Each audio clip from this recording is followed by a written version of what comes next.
اب زبان social media پر ہے، اچھی بھلی بات ہو رہی ہوتی ہے، پھر رومن میں مغلظ ترین گفتگو لکھ کے کلیجے میں ٹھنڈ پڑ جاتی ہے۔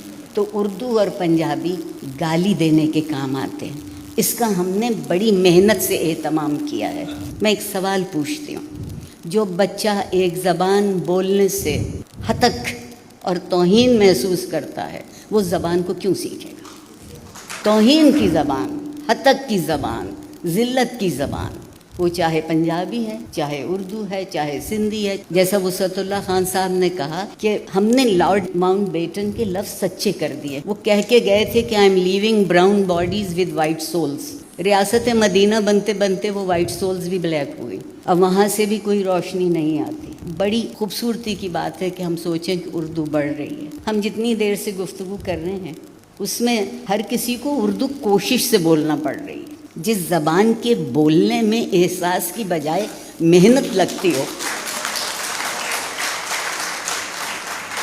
زبان تو احساس کی ہے۔ لفظ جب آپ سوچتے ہیں، جیسا کہا، تو لفظ جب آپ سوچ رہے ہیں تو آپ کا پیکر ہیں، اور جب آپ بول رہے ہیں تو وہ آپ کی اس پیکر کی تصویر ہے۔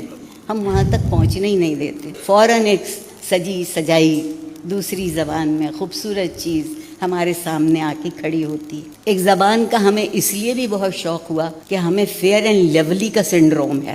وہ گلو اینڈ لولی ہے۔ اب وہ جو بھی کر لے، وہ تجارت نے اور صحت نے اس کے لفظ بدلوا دیے، مگر رہی انگریزی۔ نہ اردو میں رنگت چمکتی ہے، نہ چہرہ دمکتا ہے، نہ آنکھیں جھلملاتی ہیں، نہ ستارے جھڑتے ہیں، نہ باتوں سے پھول جھڑتے ہیں۔